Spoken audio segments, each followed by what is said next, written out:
Okay.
It's going to be national anthem.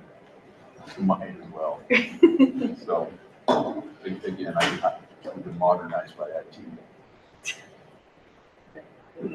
I'm sure it's improved, but all upgrades are, right?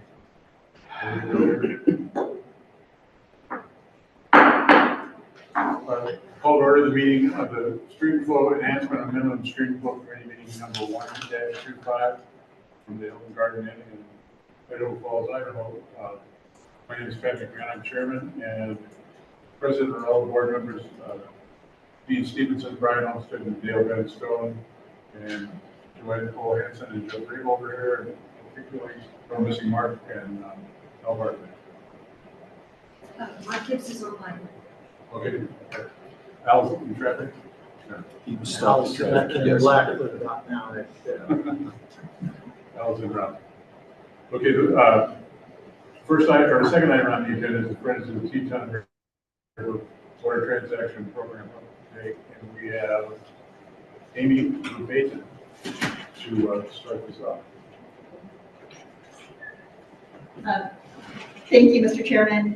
Thank you, members of the committee, for having us here this afternoon. So as mentioned, my name is Amy Verbatim, and I'm the Executive Director for Friends of the Teton River. I know there are several new committee members since Friends of the Teton River last presented, and we also have some changes within our staffing for this program. So our plan for this presentation, I'm going to start with just a little bit of background about Friends of the Teton River and its partnership with the Water Resource Board. Hopefully that won't be too repetitive for those of you who have been here for a long time. I also will introduce our new Streamflow program staff lead. Will Stubblefield is here with me today. He will give about half of this presentation. And we will, between the two of us, provide a brief update on Teton Watershed ongoing work. Friends of the Teton River works in far eastern Idaho. We work very specifically in the Teton River watershed. The Teton River watershed consistently ranks as one of the highest priorities for restoration in the entirety of the greater Yellowstone ecosystem. Friends of the Teton River, or you'll hear me refer to FTR, was founded 25 years ago. We're celebrating our 25th anniversary this year. And we were founded by a diverse group of stakeholders: farmers and ranchers, anglers, scientists, agency personnel, all of whom were concerned by changes in water availability, declines in water quality, declines in water quantity, and what was at that time a major collapse of the Teton River fishery. FTR's mission for the past 25 years has been to restore and conserve the Teton River watershed. We work to ensure a lasting legacy of clean water, healthy streams, and a thriving wildlife fishery. And we implement programs and projects that are based in sound science and that address the needs identified by our community in cooperative partnership with landowners, citizens, and agency partners. So to that end, Friends of the Teton River runs 5 major program areas. These include a water quality monitoring program, an education program that is K through 12 and community education, a stream restoration program that restores stream banks and improves floodplain function, a fisheries program that conducts watershed-wide monitoring. We track species presence and abundance throughout the watershed. And we also take on projects that restore fish passage and prevent fish entrainment. And then we have a flow restoration program, which is what we're obviously here to talk about today. In the Teton River watershed, as far as fish are concerned, this is who we are concerned with, Yellowstone cutthroat trout. Historically, as many of you know, Yellowstone cutthroat occupied most of the greater Yellowstone ecosystem, but non-hybridized, not native Yellowstone cutthroat trout now occupy less than a quarter of their historical range.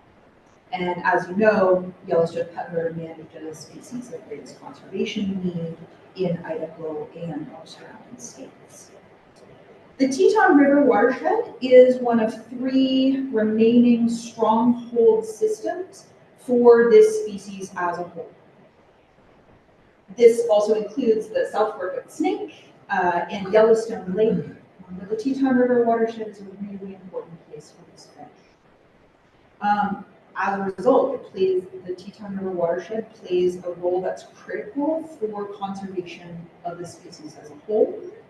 And our goal with our partners is really to keep this fish off the endangered species list. Friends of the Teton River's flow restoration program was started in earnest in 2010 under the direction of a full-time staff director. And in 2015, the Idaho Water Resource Board wanted to continue to build upon the success in other parts of the state as a qualified local entity for the Columbia Basin Water Transactions Program. And the board at that time in 2015 officially partnered with Friends of the Teton River to expand the water transaction program into the Teton Basin for the benefit specifically of Yellowstone cutthroat trout. Many of you have met Sarah Lean. She has been our water transactions program lead since 2010. This year, Sarah transitioned into a consulting role for Friends of the Teton River, and Will Stubblefield has moved into the role of our water transactions program. So you'll hear from Will in just a minute. Sarah does continue to consult on water law and program strategy, so you'll see her some, but Will be your primary contact. Many of you already know this, but I will just make a point that the Columbia Basin Water Transactions Program funding is broken into 2 separate pots. 70% of the available funding for that program is allocated to support anadromous fish flow restoration, and 30% of the available funding is allocated for resident fish species, primarily inland trout, including Yellowstone cutthroat. So the projects that Friends of the Teton River develops in the Teton Basin, in conjunction with you all, are funded exclusively through that 30% of the funding pool that's allocated for resident fish. So as a result, FTR's work does not compete with the Water Resource Board's programs in the Salmon Basin, but rather the efforts in the Teton complement and expand the board's work to bring more of that funding to it.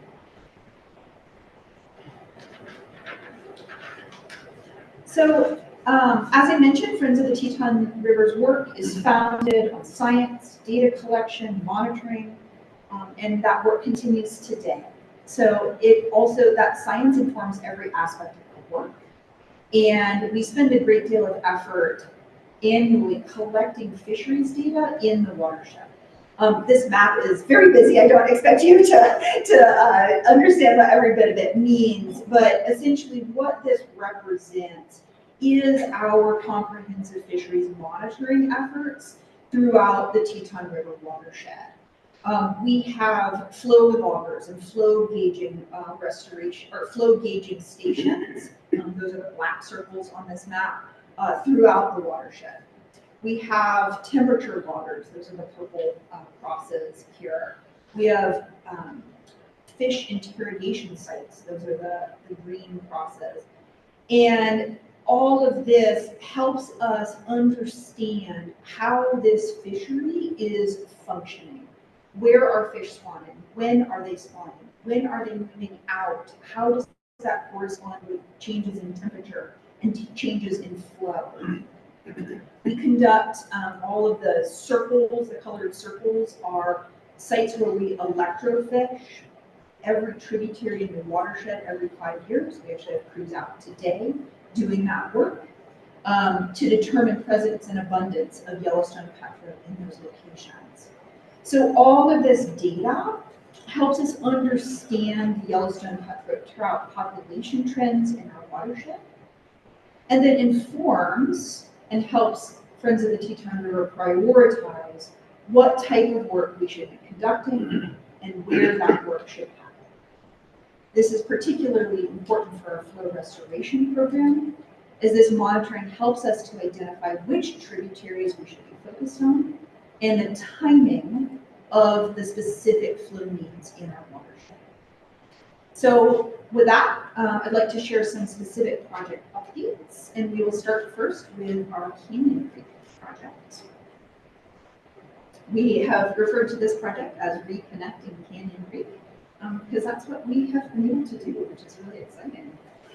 Among the prioritized tributaries in the Teton River watershed, Canyon Creek ranks at the top due to its valuable high elevation habitat, its historic productivity for Yellowstone cutthroat trout, and the lack of hybridization of that cutthroat trout population. It also has a lot of opportunity. So we have ranked it highly because of our ability to comprehensively address limiting factors for this drainage. Friends of the Teton River has been working to address these limiting factors for more than a decade.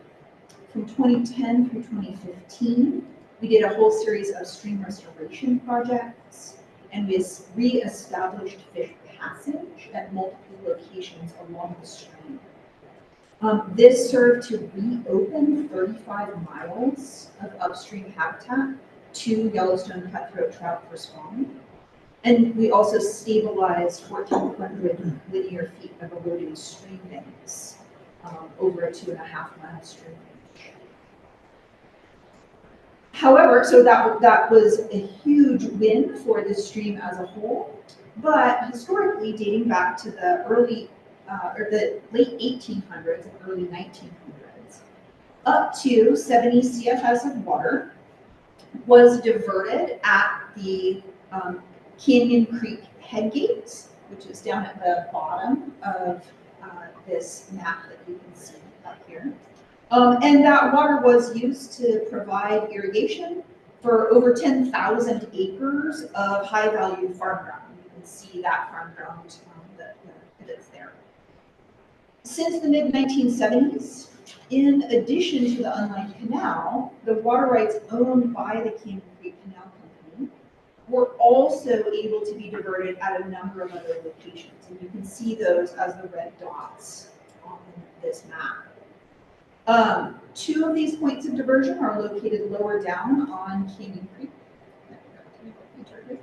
You can see those. So the canal is here, Canyon Creek flows this direction. So some of those water rights can also be picked up at these two locations on Canyon Creek. And then a number of them are down here on the Teton River main stem itself.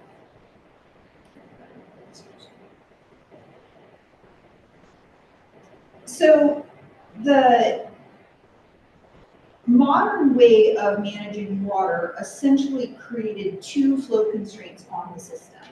The first occurred at the canal itself. So at the canal itself, up to 70 CFS of water could be diverted there, and that was often the entire flow of the creek. Those water rights, however, were only really available to the users, especially those at the end of the canal system, through approximately mid-July. And folks do need to water longer than that. There is a second flow constraint, and that occurs at Raybould diversion number 1, which is down near Highway 33 bridge, which you can see this diversion point here. And basically around mid-July, there simply wasn't enough water in the stream to overcome the quantity of water that's lost to the ditch loss in that canal. At that time, the water users would close the canal. They would allow the shareholder downstream to pick up the water at that Raybould diversion 1. And so flow would be restored to that point, but then the creek would be dewatered again at that Highway 33 bridge. So Friends of the Teton River and the Canyon Creek Canal Company began working together to try to figure out a way to improve flows on Canyon Creek, essentially brainstorming ways to leave more water in stream, while also ensuring that there's sufficient water for ag operations, and they were looking to improve their water availability. This wasn't functioning well for them, and it wasn't functioning well for them. So after years of conversation, we were able to put together first a 2-year pilot agreement. During that 2-year term, the canal company agreed to shut down their unlined canal through approximately the middle of July, which was a really big deal. Instead, the shareholders agreed to pick up their water at downstream points of diversion, specifically the 2 Canyon Creek points, and also this one located down near the dam. Apologize, the cursor is not following me very well. So near the old Teton Dam site. That pilot transaction was funded by the Columbia Basin Water Transactions Program, and it partially compensated those stakeholders for the increased pumping costs that were associated with closing that canal and instead pumping that water from much lower down on the system. We knew that that pilot would not be a long-term fix. The downstream points of diversion were not sized to allow the shareholders to capture all of their water here. And the compensation provided, while important, was not essentially compared to their actual pumping costs. It didn't even work.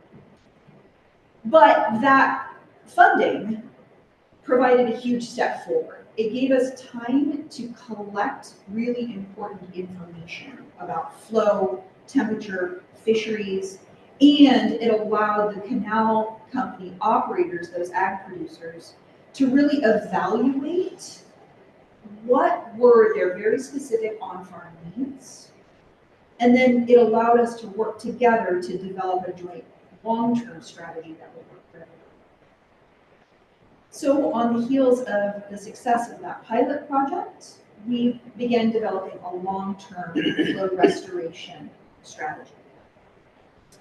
In that project, we were able to work with 10 of the 11 Canyon Creek Canal irrigators to essentially move their points of diversion from the canal diversion. We permanently closed this canal, and we were able to upgrade the infrastructure that allowed them to then pick up those water rights at those downstream points on the Teton River.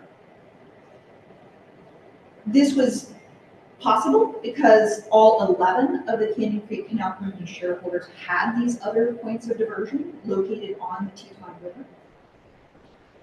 But obviously the infrastructure was not sufficient to pick up all of their water at those locations.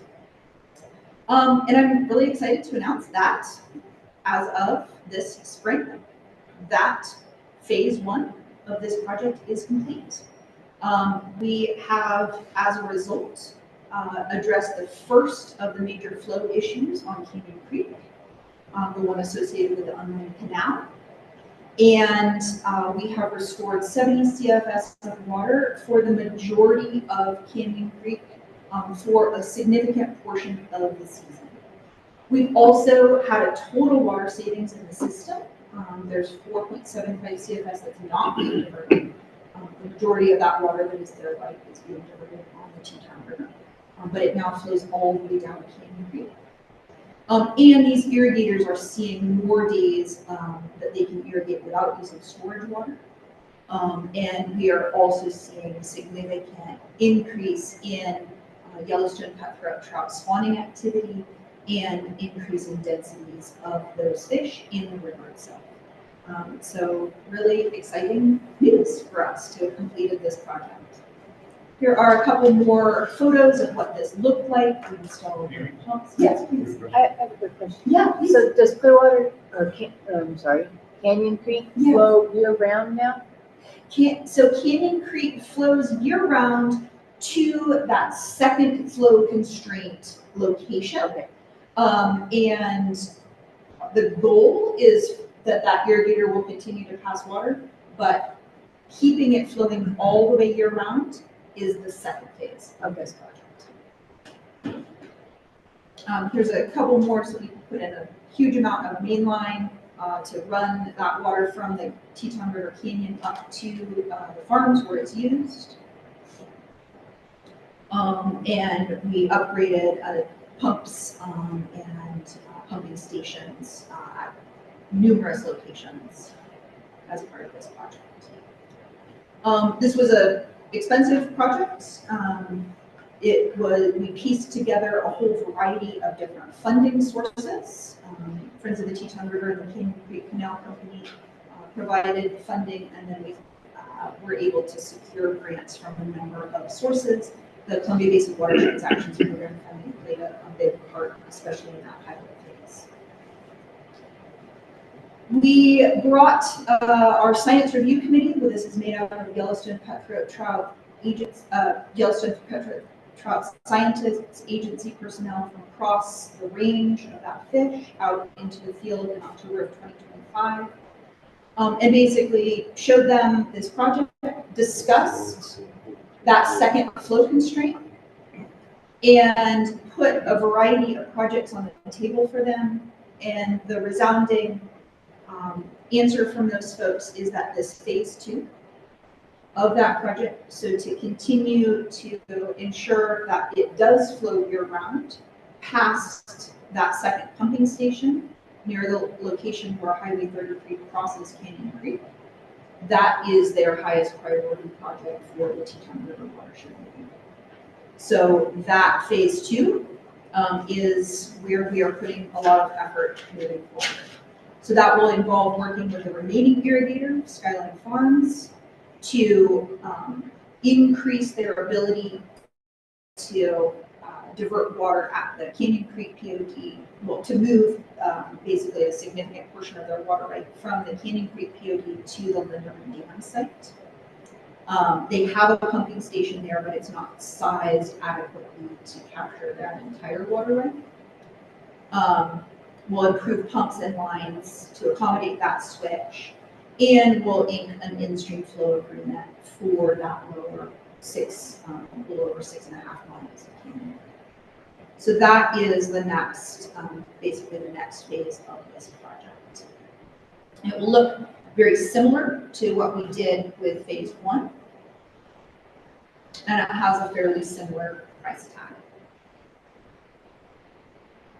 So, Mr. Chairman, can I ask a question? Sure. It looks to me like that's gonna cause that farmer to have to pump the water a lot further. And the power's probably gonna cost him a lot more to do that. Does the 5.5 million include some kind of an annuity or something to help pay that additional power cost? Yeah, so we anticipate that that pumping cost will increase substantially. He has run those numbers, and he has indicated at every step of the way that he is willing for that to be his contribution to this project. That was not what we expected, but that is a commitment that he continues to make to this project, which is amazing. Mr. Chairman, Amy, just to follow up, what is the lift on the pump station? You know, I actually don't know that off the top of my head. I can look that up for you and get back to you on that. I'm only curious because we're doing some pump stations. Okay, yeah. So we're very interested in lift and materials and power costs. Yeah, and I'd be happy to put you in touch with the contractors who have basically spec'd all of this out too, and be happy to have you talk with them. Yeah. So basically at this point where we stand, we are currently seeking funding for that phase 2. We have that design complete.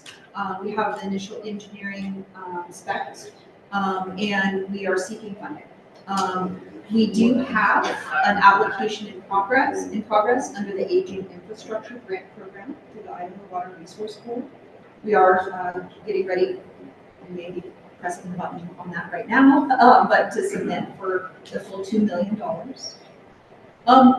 We do not know what the remaining source of funds will be at this time. We have a Bureau of Reclamation Water Smart grant proposal that we anticipated submitting in October. That program has not come back online. We have been in touch with our congressional staffers, and they do anticipate grant programs coming back online any day is the word that we have received, probably similar to what you all have heard.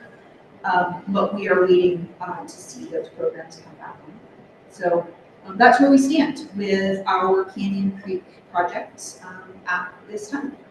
Any additional questions about that project before I turn it over to you?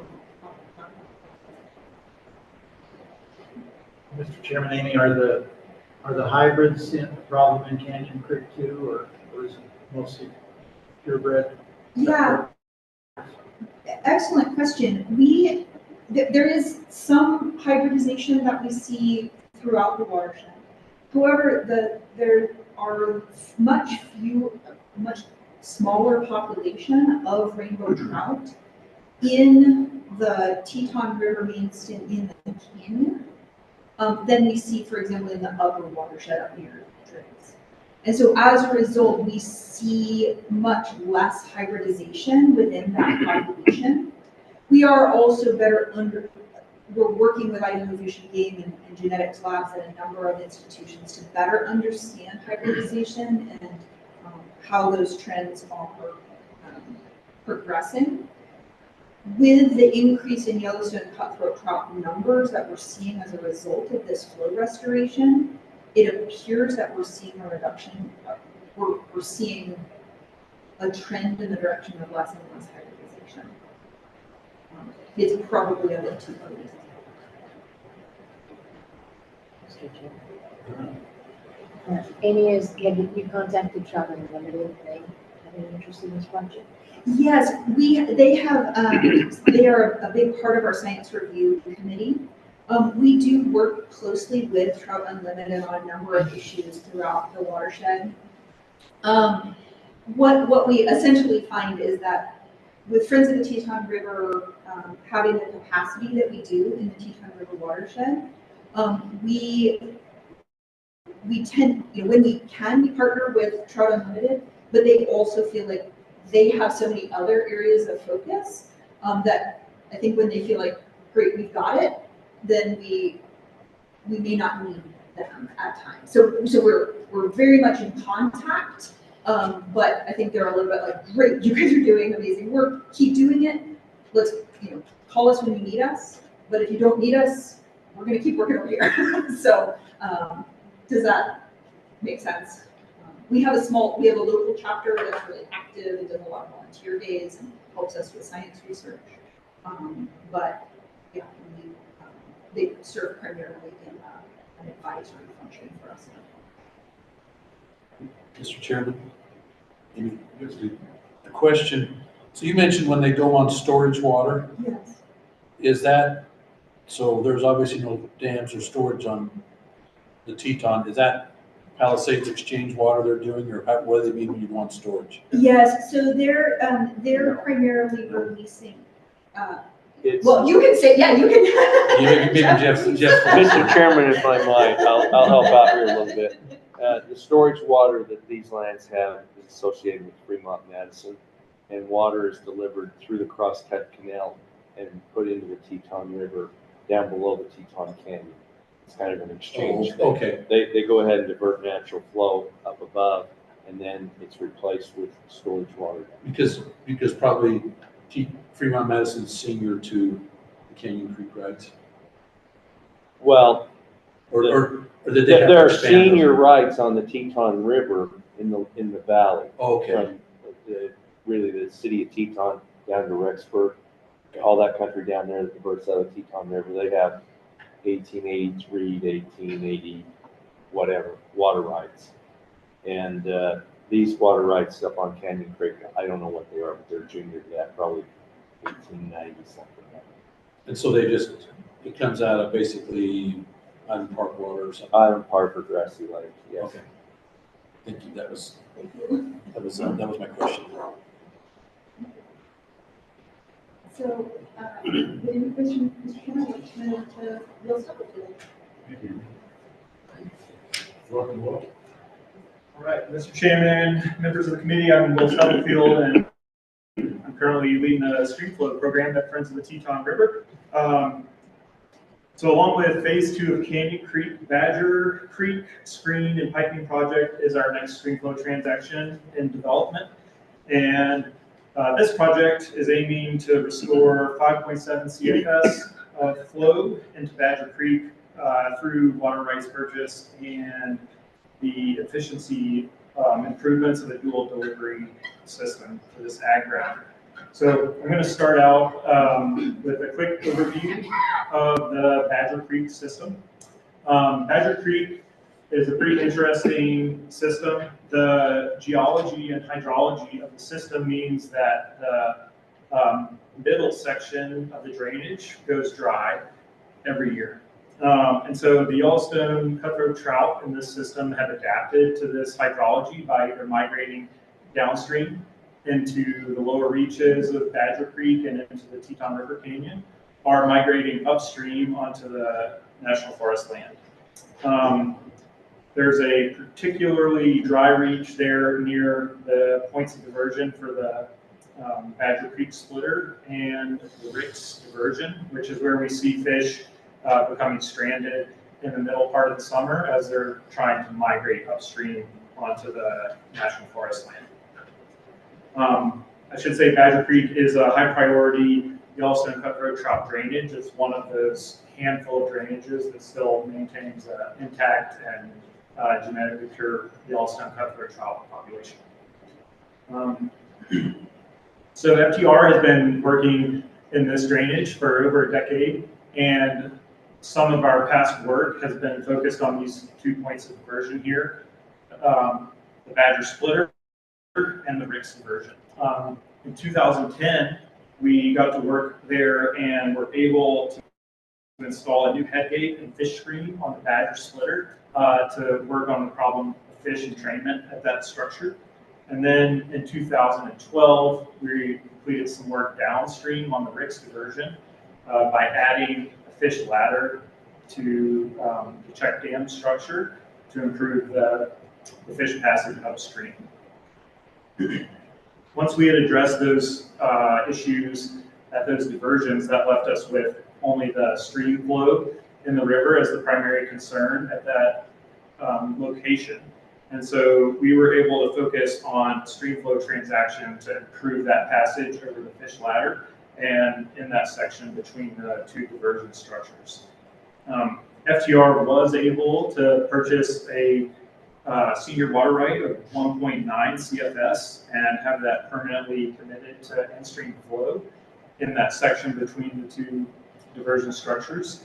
And this transaction was the first permanent transaction of its kind in Idaho, setting precedent for the use of a flow restoration strategy as a proactive conservation strategy for a non-ESA listed fish species. So where we are now is FTR and Jim Beard, who's the primary irrigator on the system, have now started working together to identify strategies that will both improve the water availability for the agricultural users on the Badger Splitter, and also looking at improving that stream flow in this section. So this concept map gives you a picture of our overall flow transaction concept here. And you can see that the first part of this involves piping the delivery from the Badger Splitter to the point of use that is outlined in black. By piping the diversion, we'll be able to save 40% of that water and commit that 5.72 CFS back to in-stream flow. And I should note that it will be a dual delivery system, so we will leave the old irrigation canal intact. Early in the season, they'll be able to use the canal to deliver junior water rights and flow to the ag ground, and then later in the summer, when things are getting dry and water is getting short, the piping would be sized to hold only the senior water rights and deliver those. And then that savings of the efficiency of the pipe versus the ditch loss is what gets committed back to in-stream flow. Additionally, you can see on this map in pink, there's some water rights that we would be interested in purchasing. The larger parcel is the 1.9 CFS that FTR was able to acquire in 2019. And then there's a smaller parcel on the north end of this ag ground.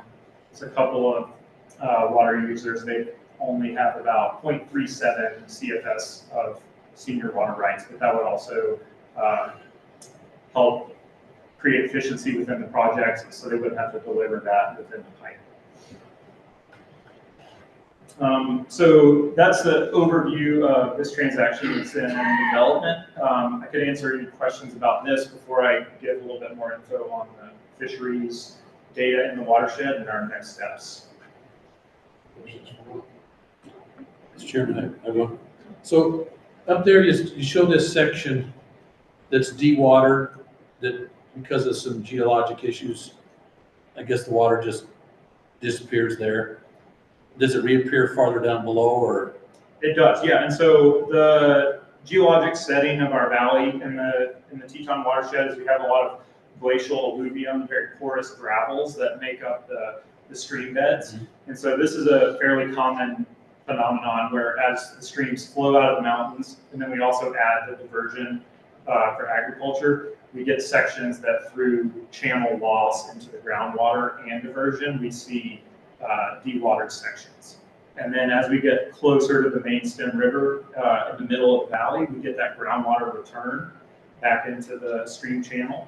And so we'll see reaches refilling with water as they get closer to the main stem river.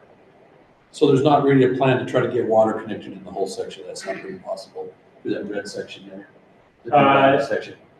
Correct. Most of our projects look at adding Streamflow to extend the time during the summer season when the stream stays connected. And that improves the ability of the fish to move up and down the stream system. Decide during which their way they want to spawning. go. Essentially, yeah. And but yes, naturally, even without some diversion, we would see some periods of time where these systems naturally dry up for some period of time. Or if it's a wet year, maybe they would stay connected. But yeah, we're looking to impact that natural hydrology and extend that time of year that there is stream flow so that the fish have an extra time period for migration and spawning. Thank you.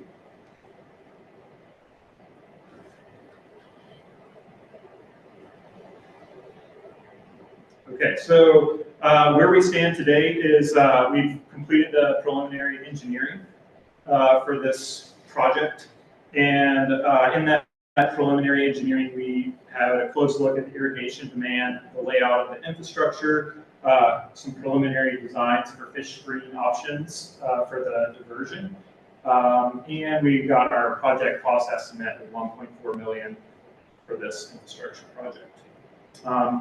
Here's just a quick look at some of the engineering. You can see the Badger splitter there on the left, and we would be adding this pipe system onto the stream bank there with a fish screen to help prevent any fish entrainment. And then on the right side, you can see the ag parcels, and the engineers looked at the demand for each of these parcels and took that into consideration when designing the pipeline. I think the only other thing I would add is this is a gravity-fed system for this project. So there's no pumping need here, but we would just have the gravity feed through the pipe, delivering that water to the parcels.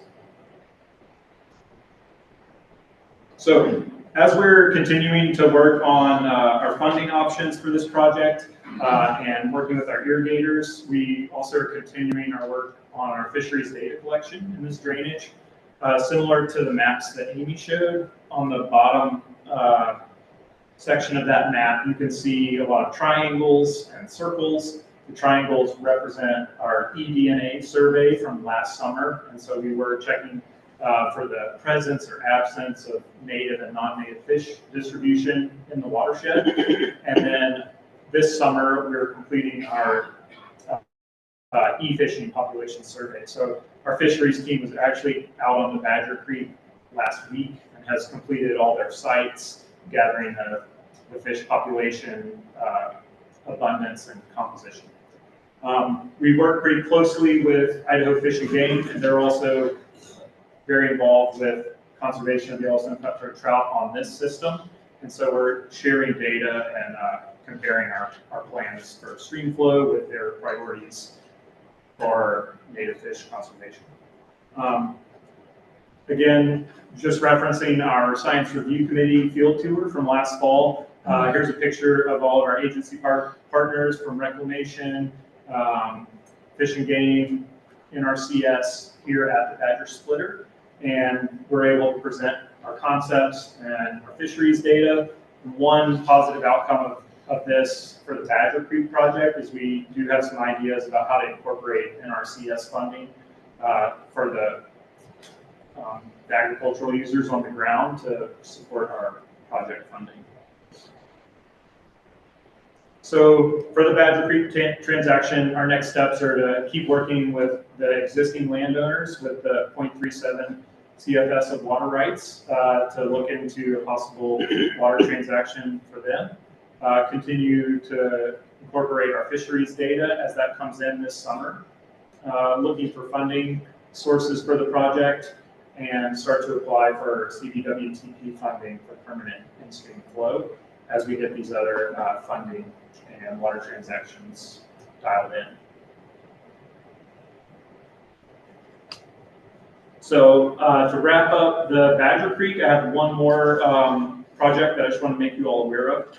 This one is the Teton Creek Water Strategy project, and this is one that I'm currently working on with a group of stakeholders Teton Creek is another one of the major tributaries of the Teton River. It flows right out of Teton Canyon and through Driggs, Idaho, and is also is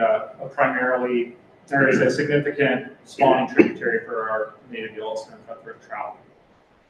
So through a Bureau of Reclamation Water Smart Planning grant, we've convened stakeholders from the city of Driggs, Grand Teton Canal Company shareholders, and then we're also looking at the ecological system of Teton Creek.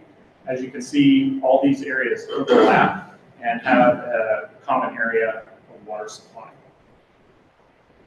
Some of the deliverables for this project are hoping to look into water savings and water conservation for these different water users. So for the city of Driggs, we're really looking at their municipal water needs and coming up with a water transaction dashboard, as the city of Driggs has started to require developers to bring water rights if they want to develop within the city limits. We're doing a detailed hydrologic analysis of Teton Creek and working on some irrigation infrastructure in the Grand Teton Canal service area. At the end of this 2-year planning grant, we have to come together with a final report that outlines a comprehensive water strategy that involves all of these different stakeholders looking for collaborative solutions. And so how does that lead to future in-stream flow transactions? Well, what we're hoping is that these studies are going to give us up-to-date data on the hydrology of the system, the water needs of these different users, and future water management policies. For example, the retirement of ag land to development creates opportunities for stream flow to be restored back in the stream. And this picture you can see here is an example of where we're focusing our irrigation infrastructure assessments on some parcels in the Grand Teton Canal service area that are under conservation easement. And so while we're looking at these parcels as places to improve the resilience of agriculture, we might find other areas that are opportunities for water transactions.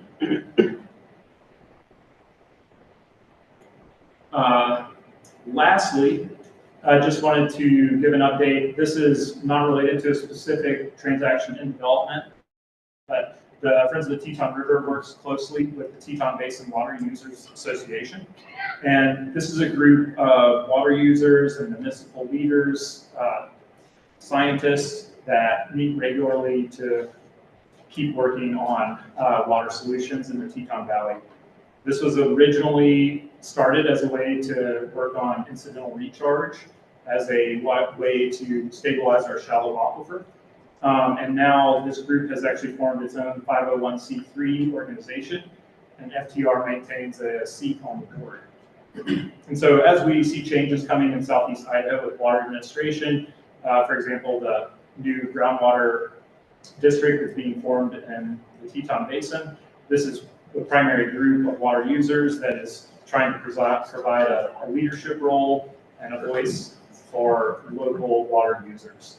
And so this is just an example of where we're staying in step with the other water users and interests in our valley as we navigate changing water administration at the state level. And so that's all I have. We'll take any more questions. Any questions for Will or Amy? Thank you, sir.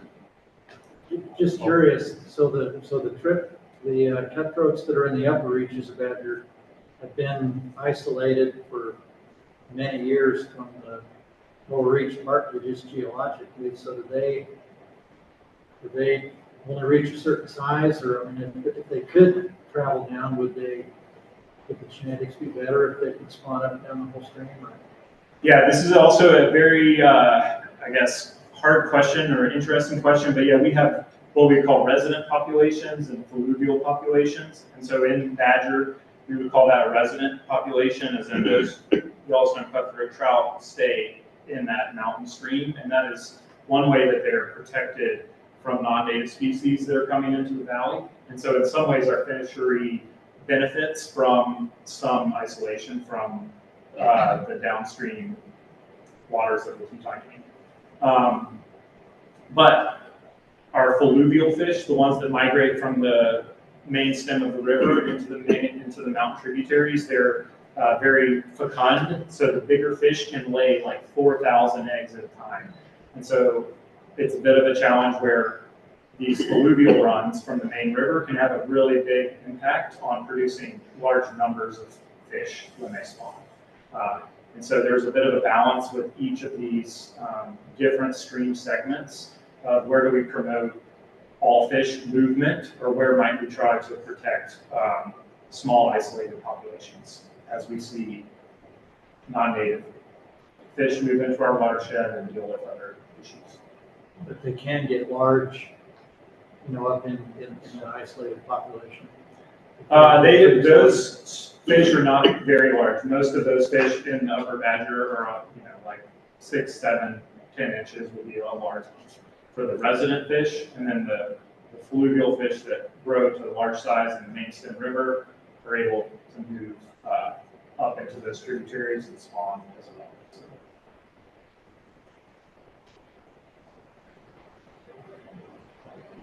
Thank you, Matt. All right, thank you very much. We need a break? Wasn't true. Okay, our next presenter is Jeff Fredo from our salmon office. Thank you, Mr. Chairman, members of the board. Just quick change of the presentations here.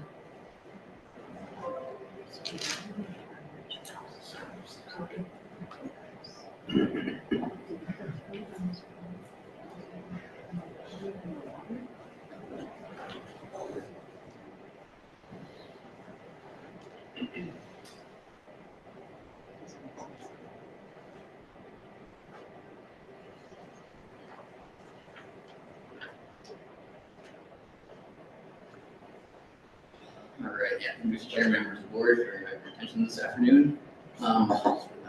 John Fredo from the Water Protections Program, Salmon, and back in front of you guys again to talk about L6 on the Olmstead River. Hope you guys can hear me today. Sorry about the snafu with the microphone a couple weeks ago. And but today, luckily, no water transactions. It's a very good transaction program that you guys oversee. I'm here talking about purely water infrastructure, and primarily the Bureau of Reclamation's repair, replace, consolidation feasibility study that they've been conducting on behalf of the Upper Sand Basin Watershed Program for the last 12 months or so. So just a quick update. Obviously, you guys are aware that we hold the administrative water rate in those diversion since 2001, and that was a result of the water event that led to the threat of ESA enforcement actions being taken against irrigators in Nielsen diversion. And since that time, the board has used senior water rates that voluntarily subordinate to that junior minimum stream flow through annual restrictions to meet 35-25 CFS minimum stream flow throughout the irrigation season. The L6 diversion itself, the current infrastructure, which you see here pictured, we have a chronology from the early 90s through the early 2000s. So Bureau of Reclamation came in the early 90s as part of the Olmstead River Watershed Conservation Demonstration Project. They, throughout the Columbia River Basin, they picked a couple different watersheds to do these water conservation demonstration projects, and Olmstead was one of them, where they overhauled a number of our problematic diversions, primarily in the lower reaches of the Olmstead River. Most upstream in L6 and L7, downstream about 7 miles to the confluence with the salmon. So before the current infrastructure, we had grout push-up dams that were constructed twice a year or more, before and after high water, and by large machinery in stream. We then had the Bureau of Reclamation come in and design what is called Obermeyer Weir, which is a series of pneumatic gates that can lie flat during high flow events, and or be checked up to divert water down the ditches. And they also came with fish ladders that met National Marine Fisheries Service passage criteria for that time in the early 90s, which was, I think the spec criteria was 1 foot drop per 1 linear foot. And so we had an infrastructure upgrade in the mid-90s, but we still had obviously watering problems, and it wasn't until the board's Streamflow in 2001 transaction program that we were able to create perennial flow at that diversion.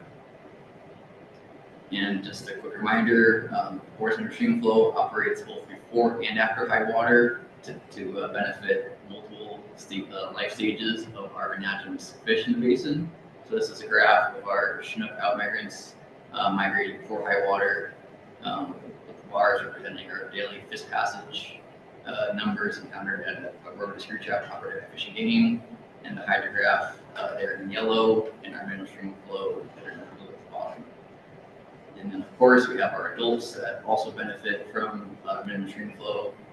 This is looking at 2021 hydrograph, excuse me, with our yellow hydrograph there from 2021, a brief high flow event, followed by an extended period of low flow where we had adults moving at the 35 and 25 CFS in stream flow, and we had 50% of the run in 2021 moving over L6 at our stream flow administration.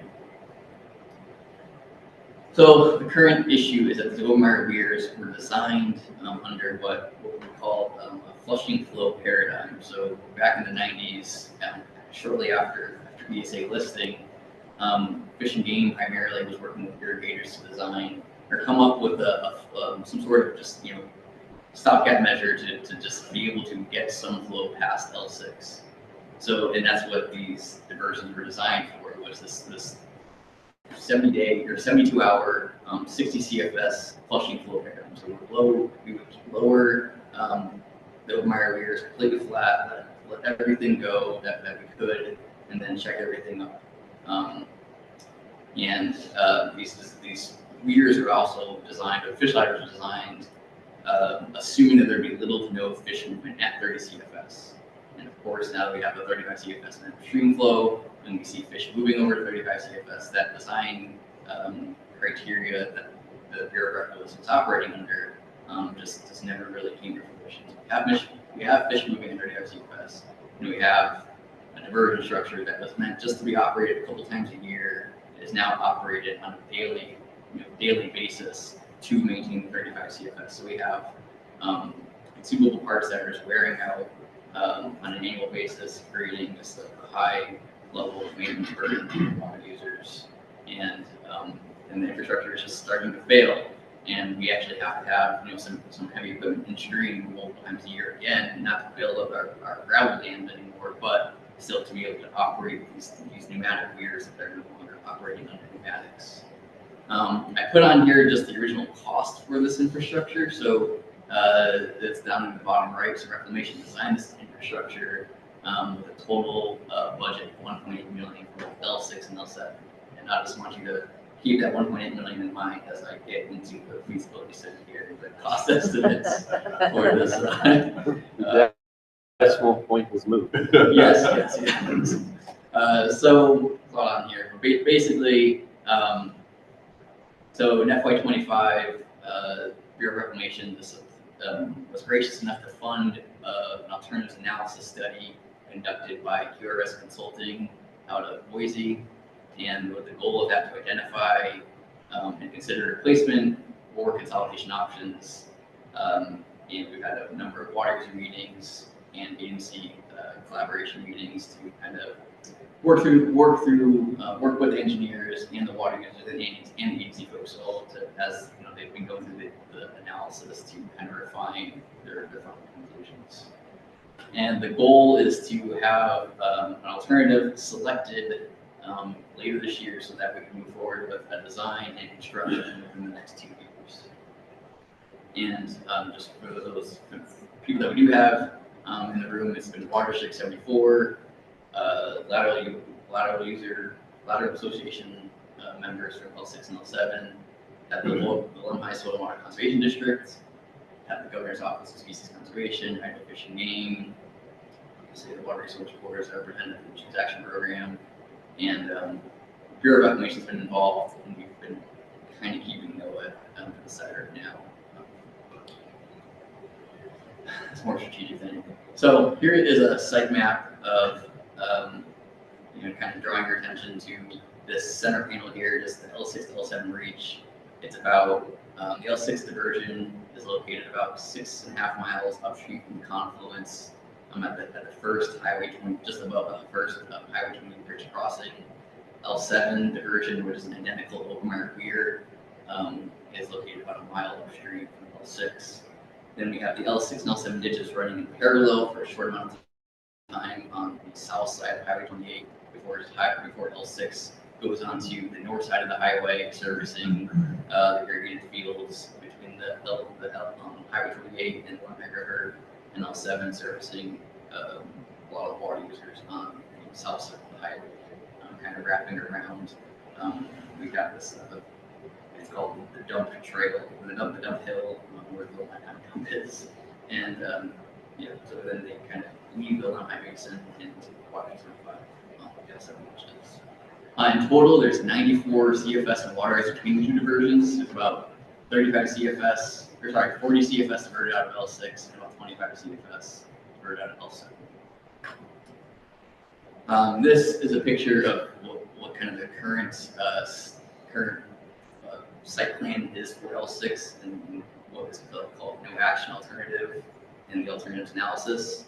We have up on the right here is the view of the Obermeyer weirs and the current state of repair. So, so this is kind of water all checked up, and you can see that there's just gates don't really seal properly anymore without heavy equipment in stream to kind of set those, and they're actually chalked in place with either 2x4s or metal braces to kind of hold it in place.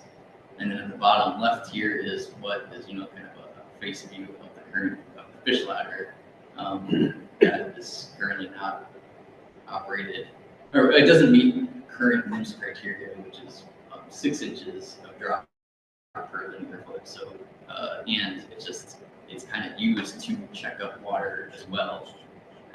So we're kind of in a point where it's not working for fish, it's not working for irrigators because of the maintenance burden, and there's also threat to the fish screen itself that is on a really tight bend.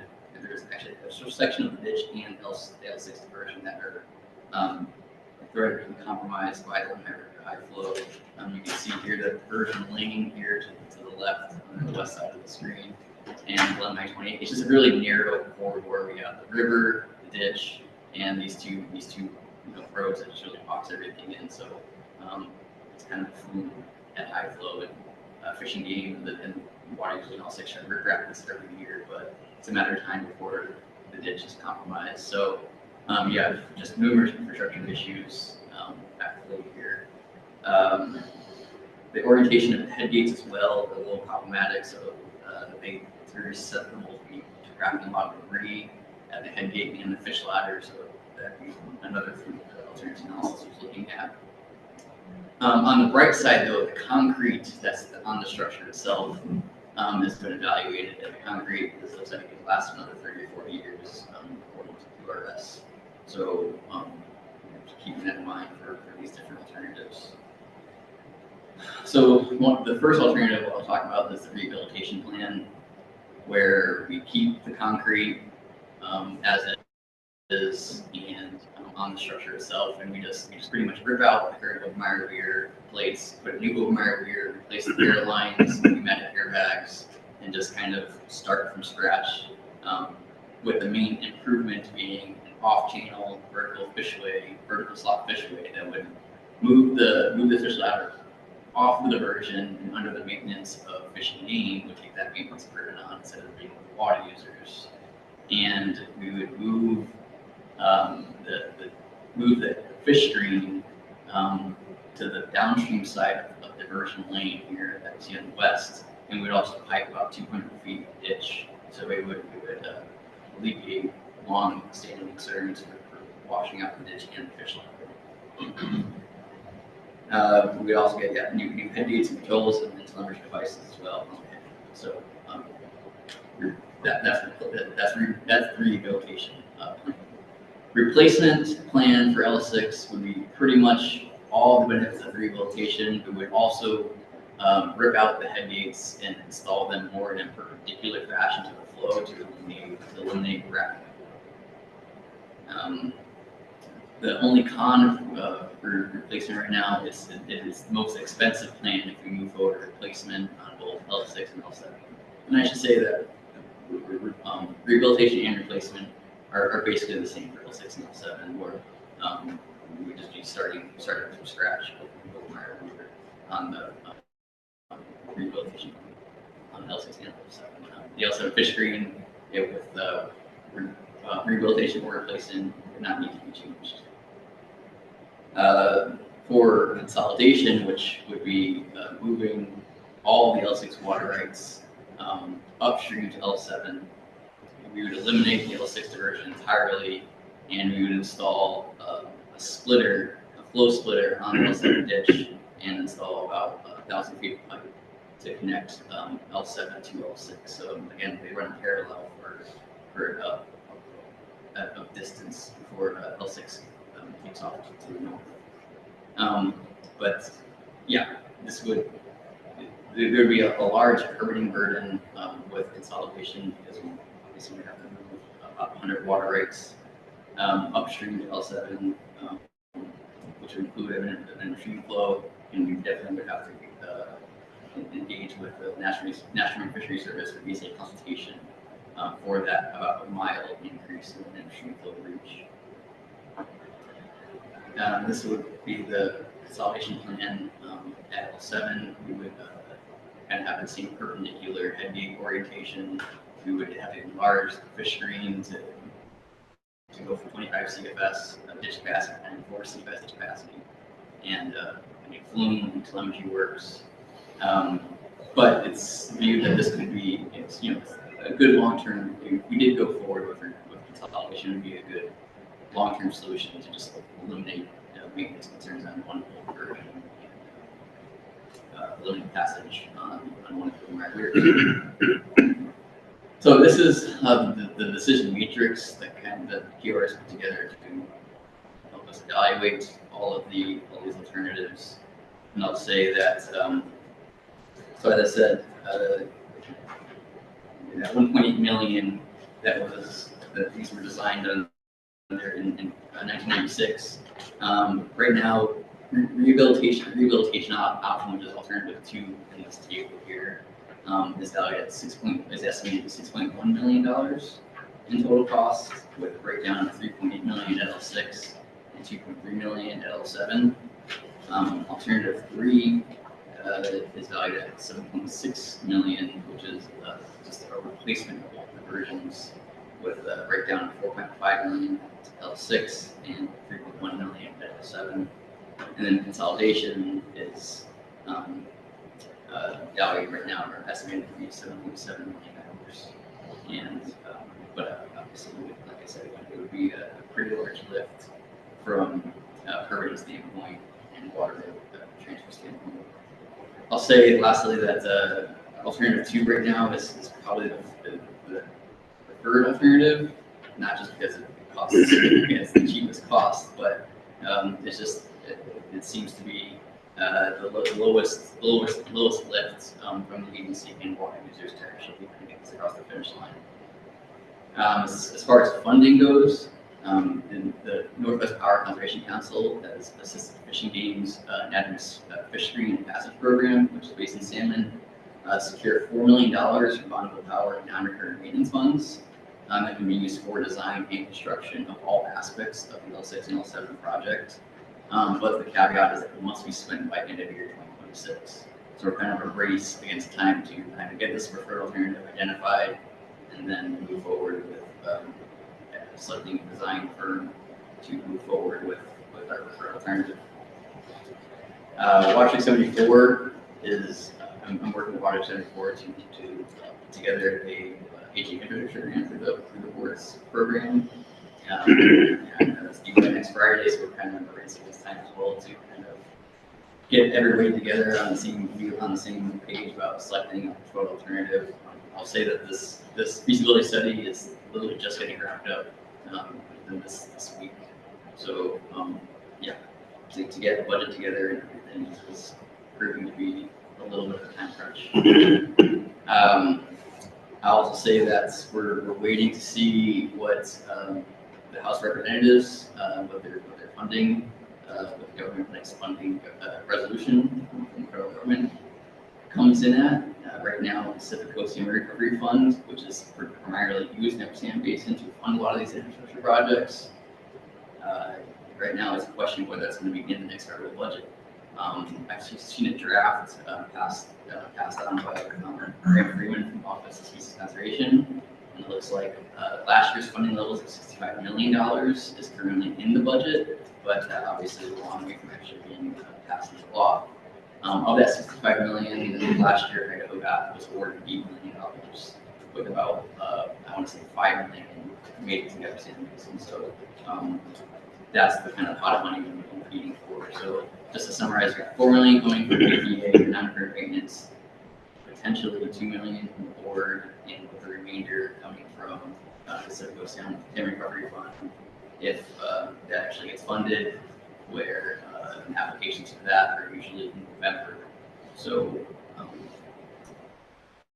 anyway, trying to piece this looks like, you know, $6 to $7 million project together for a variety of different sources. And with that, Mr. Chairman, I don't see any further questions, but thank you guys. Mr. Chair, John, what were the costs for each of the options 1, 2, and 3? I don't want to too fast for my pen. Thank you, Mr. Chairman, for Cole-Hansen. So alternative 2 is 6.1 million in total. We have alternative 3 right now estimated at 7.6 million, and alternative 4. So I stand corrected. Alternative 4 right now is estimated the most expensive at 7.7.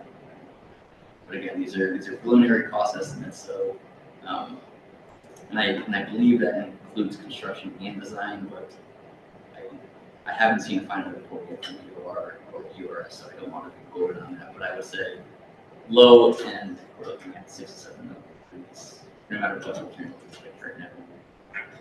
Mr. Chair. Would a consolidation have lower operating costs over time? Mr. Chairman Stevenson, I would believe so, yes. I would 100%, I could think that, you know, over time, having one list of versions to maintain would lower operation costs, because for these water users. And I will say that some of our water users, L6 and L7, they have water rights at L6 and L7, so by consolidating, that's just yet less maintenance for their operations. And also Mr. Chairman, by putting, did you say there was 1,000 feet of canal labor pipe? It would be a flow splitter to connect L7 to L6, correct? But by piping some of that, would there be some water savings that could stay in the river then? I would remember Stevenson. I don't believe we're looking at this piping as to be any sort of water savings. Mr. Chairman, John, so you meet pretty frequently with your rancher groups with all your programs, so what do they think? Remember, Mr. Chairman, Raybould, Olmstead. Right now, it seems to be a little bit of flip-flopping. I think when we kind of started this conversation 2 years ago, it seemed like there was a unanimous decision that doesn't vote on consolidation. And the most recent landowner meeting we had, it looked like consolidation was not really favored by at least some of the water users. Water user that where L7 is actually sitting on their property, they're in favor of consolidation. So, like I said, I still think we need to kind of really sit down with this user group once we kind of have this final report in our hands. And to me, the deadline for next Friday's educator grant seems to be a stretch this time. But, to get everyone on the same page. Because again, like I said, we'd also have to get the National Marine Fisheries Service, maybe not on board, but in the loop on if we were to go forward consolidation, they would understand the Streamflow reach, where we'd have 20 CFS and the river would extend by about a mile. So to kind of get them at least tentatively on board this idea, which would also need to happen to move forward with alternative form.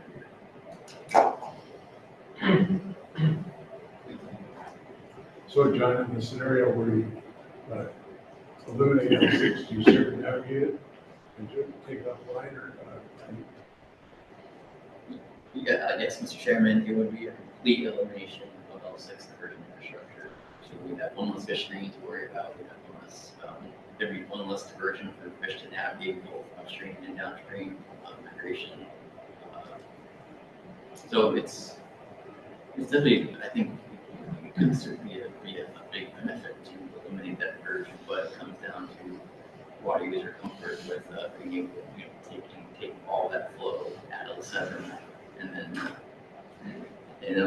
assuming that new splitter that would be on telemetry as well would work to their satisfaction as well. So I think I think it's just being afraid of the unknown. Really saying they know L6 and L7 work right now, so to give up on a version might not be their best option. So when you're discussing potential funding sources, how do you see the Idaho Fish Accords helping you? Thank you, Mr. Chairman.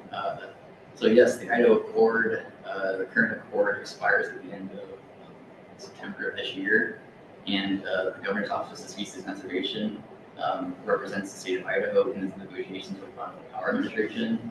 To my knowledge, those negotiations have kind of hit a standstill. So at the end of September, the state of Idaho will no longer have an active fish accord with Environmental Power, which again historically has been another kind of source of funding that we've used, especially in the Eversand Basin for a lot of these projects. And so it's just a big unknown if there will be additional funding availability of Environmental Power. Thank you. Is there any further questions for John? Is there any other items? No other items for business in front of the committee, Mr. Chairman. Thank you, Brian. Hearing anything? Matt? Steve? Okay.